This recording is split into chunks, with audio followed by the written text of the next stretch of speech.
अस्सलाम वालेकुम दोस्तों। आज की इस खसूसी डॉक्यूमेंट्री में हम आपको एक ऐसी शख्सियत की दास्तान सुनाने जा रहे हैं जो कश्मीर के मुसलमानों के लिए एक उम्मीद की किरण थे। वो एक निडर सियासतदान, ज़हीन वकील और तहरीक आज़ादी कश्मीर के बानियों में से थे। वो थे चौधरी गुलाम अब्बास।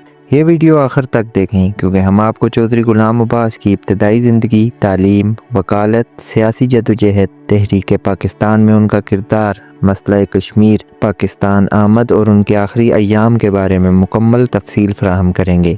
अगर आप हमारे चैनल पर नए हैं तो सब्सक्राइब ज़रूर करें और वीडियो को लाइक करें ताकि हम मज़ीद तारीख़ी और मालूमाती वीडियोज़ आप तक पहुँचा सकें। तो चलें मज़ीद वक्त ज़ाया किए बगैर वीडियो को शुरू करते हैं। चौधरी गुलाम अब्बास 4 फरवरी 1904 को जम्मू कश्मीर के एक ज़मींदार घराने में पैदा हुए। उनके वालिद चौधरी नवाब खान एक दयानतदार और बावकार शख्सियत के मालिक थे जिन्होंने गुलाम अब्बास की परवरिश इस्लामी इक़्तिदार और ईमानदारी के असूलों के तहत की। बचपन से ही गुलाम अब्बास ज़हीन, खुददार और कायदाना सलाहियतों के हामिल थे। उनके दोस्त और उस्ताद उन्हें एक गैर मामूली जहानत का मालिक समझते थे।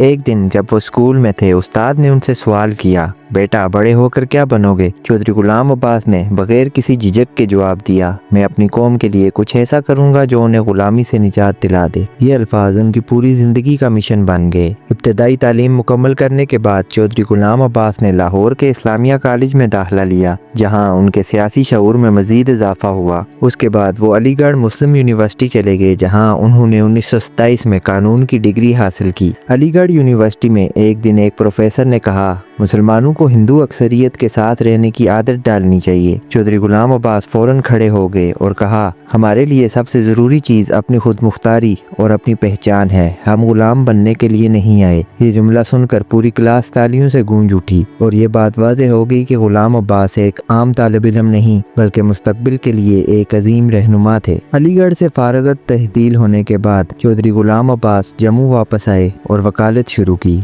जल्द ही वो जम्मू के मशहूर वकीलों में शुमार होने लगे, मगर उनका मकसद सिर्फ कामयाब वकील बनना नहीं था बल्कि वो अपनी कौम के हकूक़ के लिए लड़ना चाहते थे। एक बार एक हिंदू ज़मींदार ने एक गरीब मुसलमान किसान पर झूठा मुकदमा कर दिया। चौधरी गुलाम अब्बास ने बगैर किसी फीस के उस किसान का दिफा किया और उसे फतह दिलवाई। उस दिन उन्होंने फैसला किया कि वो कश्मीर के मुसलमानों के लिए हमेशा आवाज़ बुलंद करेंगे। चौधरी गुलाम अब्बास का शुमार उन चंद मुस्लिम रहनुमाओं में होता था जो बगैर किसी खौफ के कश्मीर के डोगरा राज के खिलाफ आवाज़ बुलंद करते थे। एक बार उन्हें महाराजा हरी सिंह के दरबार में बुलाया गया, जहाँ कई दरबारी और हुकूमती अफसरान मौजूद थे। जब उन्हें बोलने का मौका मिला तो उन्होंने बेबाक अंदाज में डोगरा हुकूमत की मुसलमानों पर मुजालम की खुलकर मजम्मत की। दरबार में एक लम्हे के लिए सन्नाटा छा गया, क्योंकि किसी को भी इतनी जुर्रत के साथ सच बोलने की उम्मीद न थी। इस जुर्रतमंदी के बायस उन्हें कई बार जेल भी जाना पड़ा, लेकिन वो अपने असूलों पर हमेशा कायम रहे। 1931 कश्मीर की तारीख में एक अहम साल था।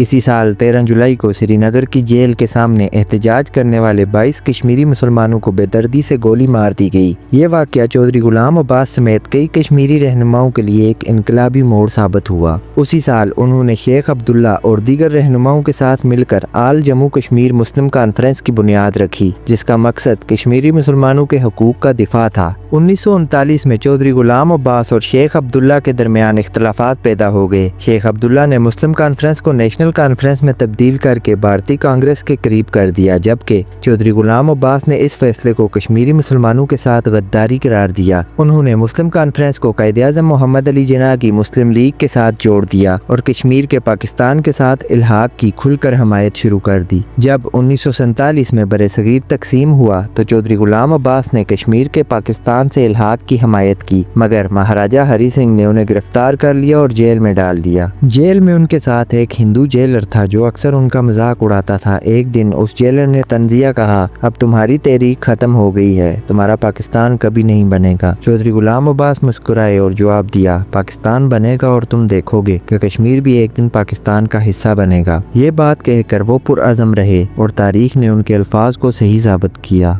इसी दौरान भारत ने कश्मीर में फौजें दाखिल कर दी और कश्मीरी अवाम के जज्बात को कुचलने की कोशिश की। चौधरी गुलाम अब्बास को बाद में रिहा किया गया और वो पाकिस्तान मुंतकिल हो गए। पाकिस्तान पहुंचकर उन्होंने कायद-ए-आज़म मोहम्मद अली जिन्ना से मुलाकात की और कायद-ए-आज़म ने उनसे कहा, अब्बास अब तुम्हारी जद्दोजहद पाकिस्तान के लिए भी इतनी ही ज़रूरी है जितनी اپنی کشمیر کے لیے تھی۔ یہ ملاقات چودھری غلام عباس کے لیے ایک نئی توانائی کا ذریعہ بنی اور انہوں نے باقی زندگی کشمیر کے حق میں آواز بلند کرنے کے لیے وقف کر دی۔ چودھری غلام عباس نے کشمیر کی آزادی کے لیے اپنی جدوجہد جاری رکھی۔ وہ آزاد کشمیر کی حکومت کے قیام کے حامی تھے اور پاکستان کی قیادت کو اس مسئلے پر سخت اقدامات کرنے کی تلقین کرتے تھے۔ انہوں نے 1950 کی دہائی میں مہاجرین کے حقوق کے لیے بھی کام کیا اور اقوام متحدہ میں مسئلہ کشمیر کو اٹھانے کے لیے پاکستانی حکومت کو مشورے دیے۔ چودھری غلام عباس اپنی پوری زندگی سیاست اور تحریک آزادی کے لیے وقف کر چکے تھے، لیکن اپنی زندگی کے آخری ایام میں انہوں نے سیاست سے کنارہ کشی اختیار کر لی۔ اس کی وجہ یہ تھی کہ قائد اعظم محمد علی جناح نے ایک بار ان سے کہا تھا، عباس، بعض اوقات بہترین حکمت عملی یہ ہوتی ہے کہ سیاست سے دور ہو کر عوام کو سوچنے کا موقع دیا جائے۔ چودھری غلام عباس نے اس بات کو ہمیشہ کے لیے یاد رکھا اور اپنی آخری زندگی میں سیاست سے دور رہ کر مسئلہ کشمیر کے لیے کام کرتے رہے۔ چودھری غلام عباس 18 دسمبر 1967 کو انتقال کر گئے، مگر ان کی تحریک آج بھی زندہ ہے۔ کشمیر کی آزادی کی ہر تحریک میں ان کے نظریات اور جدوجہد کو مشعل راہ سمجھا جاتا ہے۔ ان کی خدمات کے اعتراف میں انہیں پاکستان اور کشمیر میں ہمیشہ عزت و احترام سے یاد کیا جاتا ہے۔ چودھری غلام عباس کی زندگی قربانی، بہادری اور نظریاتی جدوجہد سے بھری ہوئی ہے۔ انہوں نے اپنی آخری سانس تک کشمیر کے مسلمانوں کے حقوق کے لیے لڑائی لڑی۔ آج بھی ان کا نام کشمیر کے تحریک آزادی میں ایک عظیم لیڈر کے طور پر یاد کیا جاتا ہے۔ دوستو، چودھری غلام عباس کی کہانی صرف ایک فرد کی کہانی نہیں بلکہ ایک پوری قوم کی جدوجہد کی داستان ہے۔ اگر وہ آج ہوتے تو شاید کشمیر کی تقدیر کچھ اور ہوتی۔ آپ کے خیال میں کیا چودھری غلام عباس کے نظریات اور آج بھی کشمیر کے مسئلے کے حل کے لیے کارآمد ثابت ہو سکتے تھے؟ اپنی رائے نیچے کمنٹس میں ضرور دیں۔ اگر آپ کو یہ ویڈیو پسند آئی ہو تو لائک کریں، شیئر کریں اور ہمارے چینل کو سبسکرائب کریں۔ ملتے ہیں اگلی ویڈیو میں، تب تک کے لیے اللہ حافظ۔